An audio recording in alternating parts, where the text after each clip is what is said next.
선한 사람 TV를 애청하고 계시는 국내외에 계시는 성도 여러분, 종교개혁 주간을 맞이해서 지난 시간에 1시간 말씀을 드렸고, 또 우리가 섬기는 교회가 종교개혁자들의 뜻을 받들고 있는지 1시간 더 준비를 했습니다. 개혁주의 교회관이라는 주제입니다.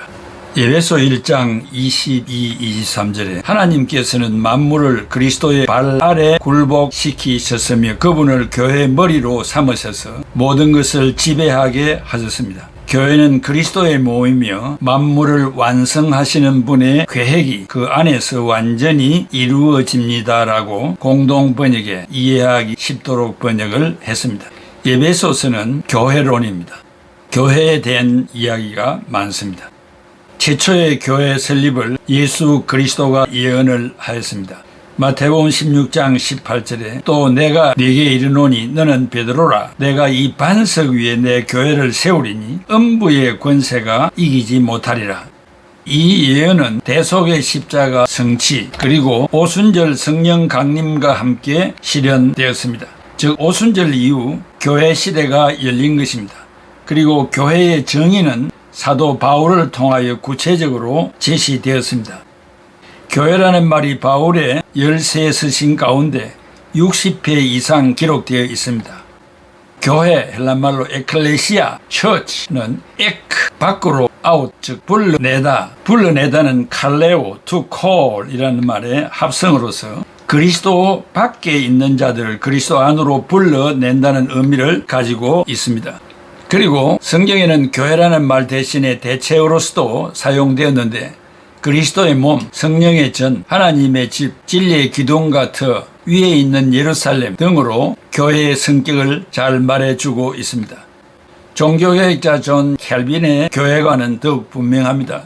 첫째, 교회의 근본적인 뜻이 무엇입니까? 그 첫째, 하나님의 백성을 말합니다. 베드로전서 2장 9절 10절에 그러나 너희는 택하신 족속이요 왕같은 제사장들이요 거룩한 나라요 그의 소유가 된 백성이니 이는 너희를 어두운 데서 불러내어 그의 기이한 빛에 들어가게 하신 이의 아름다운 덕을 선포하게 하려 하심이라. 너희가 전에는 백성이 아니더니 이제는 하나님의 백성이요 전에는 긍휼을 얻지 못하였더니 이제는 긍휼을 얻은 자니라. 구약시대는 이스라엘만 제사장의 나라요 선민이었습니다. 그러나 신약시대는 그리스도 안에 있는 모든 성도들이 선민이요 아브라함의 후손이 된 것입니다. 로마서 4장 16절에 그러므로 상속자가 되는 그것이 은혜에 속하기 위하여 믿음으로 되나니 이는 그 약속을 그 모든 후손에게 굳게 하려 하심이라. 율법에 속한 자에게 뿐 아니라 아브라함의 믿음에 속한 자에게도 그러하니 아브라함은 우리 모든 사람의 조상이라. 이것은 하나님의 주권적 선택에 기초한 교회관을 가리키는 것입니다. 하나님이 창세전에 그리스도 안에서 그의 사랑하는 백성을 택하여 놓으시고 자기 백성을 저희 죄 가운데서 구원하여 구별시키는 곳이 교회라고 했습니다. 그래서 존 켈빈은 말하기를 우리의 구원은 확고부동한 기초를 가졌기 때문에 세상의 모든 기관이 다 무너진다 할지라도 결코 교회는 무너지지 않는다고 했습니다. 둘째, 교회는 예수 그리스도의 머리와 몸을 말합니다. 에베소 1장 22, 23절 또 만물을 그의 발 아래 복종하게 하시고 그를 만물 위에 교회의 머리로 삼으셨나니라. 교회는 그의 몸이니 만물 안에서 만물을 충만하게 하시는 이의 충만함이니라. 교회는 그리스도의 몸이며 만물을 완성하시는 분의 계획이 그 안에서 완전히 이루어집니다라고 공동번역에 말했습니다. 또 우리는 그에게 붙어있는 지체라고 하였습니다. 요한복음 15장 5절에 나는 포도나무요 너희는 가지라 그가 내 안에 내가 그 안에 거하면 사람이 열매를 많이 맺나니 나를 떠나서는 너희가 아무것도 할 수 없나니라. 이 말의 뜻은 첫째 교회의 유기적인 통일성을 말합니다. 살아 움직이는 연결된 통일성과 생명성을 말합니다. 둘째는 교회의 주권성입니다. 중요한 권리 혹은 주격성을 나타냅니다. 교회의 주인임을 말합니다.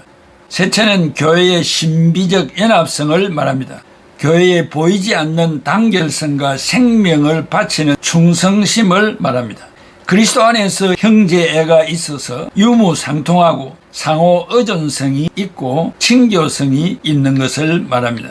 넷째는 생명적인 질서성입니다. 다스림과 다스림을 받아 위계 질서가 확립되고 영적인 혼란이 없는 보이지 않는 성령님의 다스림이 있는 것을 의미합니다. 다섯째는 생명성입니다. 완전한 영화를 목표로 자전거처럼 계속 앞으로 달려가는 생명의 힘을 의미합니다. 이것은 비밀의 선택에 근거한 그리스도의 몸으로서 죽어 썩지 않고 생명적 육체로 서로 간에 맺어진 교회의 영적인 특색을 말하고 있습니다. 크게 두 채로 교회의 특징이 무엇입니까? 이 특징은 사람이 알 수 있는 외적인 면을 말합니다. 이것은 은혜의 방편으로서 교회를 말합니다. 그 첫째, 성경 말씀을 선포하는 곳입니다. 디모데전서 3장 15절에 진리의 기둥과 터라고 하였습니다. 또한 하나님의 집이라고 하였습니다. 이 말은 교회가 진리의 수호자인 동시에 진리를 선포하는 장소라는 말입니다. 그러므로 존 켈빈은 말하기를 참된 복음이 선포되지 않는 곳은 하나님의 집이 아니요 진리의 기둥과 터가 아니다라고 했습니다. 이것은 중세기 로마 가톨릭 교회가 말씀 선포 대신에 여러 가지 의식으로 하나님의 집을 더럽혀 버린 사실을 두고 말한 개혁 사상입니다. 참된 말씀의 선포란 구원의 복음을 말합니다. 두째는 성례가 집행되는 곳입니다. 성례란 세례와 성찬을 의미합니다. 마태복음 28장 19절에 모든 족속으로 제자를 삼아 아버지와 아들과 성령의 이름으로 세례를 주고, 그리고 고린도전서 11장 26절에 너희가 이 떡을 먹으며 이 잔을 마실 때마다 주의 죽으심을 그가 오실 때까지 전하는 것이니라. 주님이 살을 찢고 피를 쏟는 속죄의 희생을 기억하는 성찬식을 향하여 주님이 오실 때까지 기념하라고 하였습니다. 당시 로마 천주교는 화채설을 주장하였습니다. 떡을 먹고 잔을 마실 때 그것이 곧 우리 몸에서 예수님의 살로 변하고 피로 변한다고 하였습니다. 이것은 범신론적인 이단 사상입니다. 루터교의 창시자 마틴 루터는 공제설을 주장하였습니다. 그 떡과 잔 속에 주님이 임재하신다고 했습니다. 개혁자 주인글리는 기념설을 주장하였습니다. 존 켈빈은 상징설을 주장하였습니다. 영의 신비설을 주장한 것인데 그 떡과 잔을 먹고 마시면서 주님을 생각할 때 그 시간에 인격적인 주의 영, 즉 성령이 우리에게 임하신다고 했습니다. 예수님이 집전하였던 성찬식을 상징하는 것입니다. 이렇게 말씀 선포와 성례를 바로 은혜의 방편, 수단으로 여겼습니다. 로마 천주교회의 약점이 바로 여기에 있었음을 개혁자들은 직시하였습니다. 곧 말씀 선포가 없이 성례만 행함으로 나중에 그 성례가 미신에 빠지게 되고 원죄를 사하는 일까지 한다는 오류를 범하였다고 하였습니다.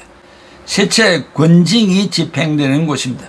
예수님은 교회를 신부에 비유하였습니다. 지상의 교회가 교리적 순결과 생활의 성결을 유지해야 된다고 하였습니다. 그래서 교회는 주님의 권위로 이단을 정죄하고 교회의 은행 불순을 제거해야 된다고 개혁자들은 주장하였습니다. 국가는 법을 지키는 자에게 상을 주지 않고 법을 어기는 자에게만 벌을 내립니다. 그러나 교회는 잘하는 자에게 상을 주시는데 면류관을 주십니다.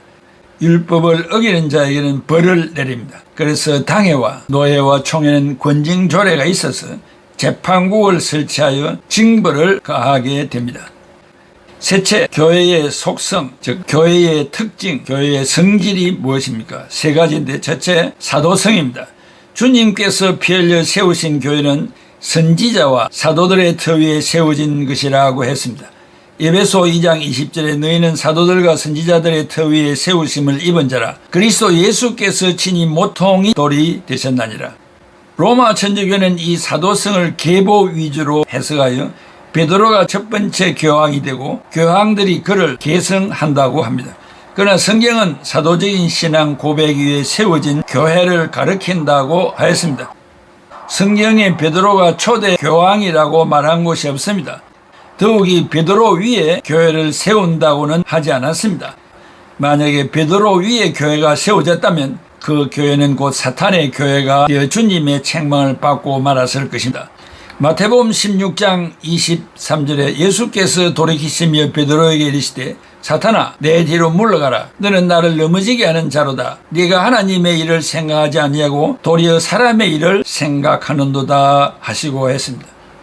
로마 천주교는 또한 베드로를 교회의 기초요 천국 열쇠를 가진 주권자라고 합니다. 그러나 개혁자들은 그 반석은 인간 베드로를 가리킴이 아니라 베드로의 숭고한 신앙 고백을 가리킨다고 함으로써 사도적 신앙 고백을 가리켜 사도성이라고 했습니다. 두째 거룩성, 즉 성결성입니다. 로마 천주교는 교회의 성결을 교회 의식과 예배에서 찾았습니다. 그러나 지상의 개혁교회는 하늘에 계시는 하나님 아버지의 거룩하심과 같이 성도들이 거룩해지기를 원하셨습니다. 개혁자들은 말씀과 성령에 의한 성도의 중생과 성령 충만에서 찾았습니다. 셋째는 보편성입니다. 로마 천주교는 이 지상에 있는 조직된 성당 안에서 보편성을 찾았습니다. 그러나 개혁자들은 보이지 않는 교회, 즉 불가견적 교회, 인비지블 처치에서 교회의 보편성을 찾았습니다. 그것은 성령 안에서, 그리스도 안에서 영적으로 하나가 된 하나의 교회, 곧 우주적 교회의 보편성을 주장했습니다. 그러므로 진정한 교회는 다 그리스도 안에서 하나의 교회입니다. 그럼에도 불구하고 개혁자들은 지상의 교회는 완전하지 못하다고 하였습니다. 제세례파 교회는 지상에서의 교회가 완전하다고 주장합니다. 개신교 중에서도 자유주의 신학자들이 교회를 가리켜 새 인간 사회를 지향하는 단체로 변질시키고 있습니다. 인간 사회의 구조적 개조를 인간 영혼의 개조보다도 더 중시하고 있습니다. 그들은 교회와 사회의 질적이고 내용적인 차이와 구별을 부인하여 이른바 신만인 구원론, 네오 유니버살리즘을 주장하고 있습니다. 그들은 주장하기를 예수 그리스도로 말미암아 모든 인류는 새로운 인간 가족으로 되어졌기 때문에 하나님의 계획은 누구나 반드시 교회에 다 나오도록 해야 할 필요는 없다고 합니다. 교회란 다만 새로운 인간 가족으로서 사회를 위하여 새 계약의 봉사자로 일하는 곳이다고 하였습니다.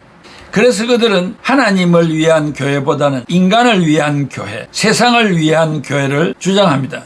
이웃을 섬기고 봉사하는 인도주의적인 인문주의 교회를 주창합니다. 그러나 개혁주의자들은 성경의 가르침을 좇아 교회는 세상에서 쭉정이, 즉 불택자와 알고 택자를 분리시키는 성별의 집이라고 하였습니다. 하나님의 집인 교회는 이 세상에서 불러냄을 받은 하나님의 자녀들이 하나님을 섬기는 집이라고 하였습니다. 교회는 철두철미하게 인간 영혼 구원의 목적을 두고 있습니다. 교회는 진정한 이웃, 참된 이웃이 되어야 합니다. 그것은 강도 만난 자를 피하여 가는 자가 아니고 그에게 가서 그를 나귀에 태우고 주막까지 데리고 가는 자입니다. 그리고 주막 주인에게 치료를 부탁하는 자이어야 합니다. 진정으로 누가 강도 만난 자의 이웃입니까? 예수님은 레인도 아니고 제사장도 아니고 선한 사마리아인이라고 하였습니다. 그것은 이웃을 향한 인간적인 봉사가 아니라 그 이웃의 영혼 구원을 위하여 모든 것을 희생하는 것을 가리키는 것입니다. 세계사의 중심은 구속사입니다. 구속사의 중심은 예수 그리스도입니다. 예수 그리스도의 구속운동은 그의 몸된 교회라고 하는 기관을 통하여 나타납니다. 교회는 위대하신 말씀 선포와 전도운동을 통하여 구속운동을 전개하는 곳입니다. 그래서 개혁자들은 성경의 가르침을 따라 교회를 가리켜 선택받은 하나님의 백성들이요, 그 백성들은 교회의 몸과 머리이신 그리스도에 붙어 있는 지체라고 하였습니다. 교회는 예수님과 택함받은 백성들이 생명적 관계를 맺고 있는 움직이는 유기적 생명체와 같은 것이라고 했습니다. 이것이 교회의 본질입니다. 그 교회는 예수님께서 명하신 말씀이 선포되고 성례가 시행되며 그리스도의 신부로서 아름다운 영의 순결이 이루어져야 한다고 하였습니다. 이것이 교회의 특색입니다. 이 교회는 사도적 신앙을 계승하고 하나님의 거룩하심에 이르기를 목적하는 거룩한 단체라고 하였습니다. 그리고 전 시대, 전 역사의 영역에 존재하는 하나님의 교회, 곧 우주적 교회라고 했습니다. 이것이 교회의 속성이라고 했습니다. 역사적 교회는 오순절 성령 강림으로 시작이 되었습니다. 그 처음 교회는 내적으로 하나님의 한 가족, 한 공동체로서 교제하였습니다. 외적으로 유대와 사마리아와 땅끝까지 쫓아가서 복음을 전파하는 선교하는 교회였습니다. 바로 종교개혁은 그러하지 못한 중세기의 로마 가톨릭 교회를 떠나 사도적 교회로 환원하는 운동이었습니다. 그래서 종교개혁 시대의 교회는 살았습니다. 요동하였습니다. 생산하고 창조하고 개혁하면서 전진하였습니다. 지네바의 베드로의 성당을 개신교회로 바꾸어 켈빈이 거기서 설교를 하였고, 스위스 지리시의 캐톨릭의 성당을 개신교회로 만들어 주인글리가 설교를 하였습니다. 그 결과 그들은 새로운 세계의 문을 여는 축복을 받았습니다. 그것이 한때 선진화된 구라파 문명이었습니다. 우리도 이러한 역사적 개혁주의 교회관을 개성하는 축복의 구혜들이 되시기를 바랍니다. 사랑하는 애청자 여러분, 참 좋은 종교 개혁 주간을 맞이해서 생각할 바가 너무나 많습니다. 주신 2시간의 말씀을 다시 한번 음미하시고 우리가 섬기는 교회를 되돌아보며 또 중심이 되는 우리 자신들이 어떠한 처신을 하고 있는가를 깊이 들여다보는 시간이 되시기를 바랍니다. 기도하겠습니다. 고마우신 아버지 하나님, 은혜와 사랑을 감사합니다. 구교로 물들었던 이 세상을 하나님이 몇몇 사람에게 영의 눈을 띄워 성경을 제대로 읽게 하시고 깨닫게 하여 주셔서 교권으로 가득 찬 그와 같은 종교 세계의 생명을 걸고 투쟁하여 사도적인 교회로 개성케 하신 것을 감사합니다. 앞서간 선지 사도들이 하나님을 신앙했던 그 신앙 정신을 다시 회복해 주신 것을 감사드립니다. 우리들이 그들의 또 후예가 되게 하신 것을 감사합니다. 또 우리들은 우리의 후손들에게 이 신앙 정신을 개성시켜 줄 수 있도록 모범된 삶을 살아가는 우리 애청자들이 다 되게 하여 주시옵소서. 예수 그리스도의 이름으로 기도하옵나이다. 아멘.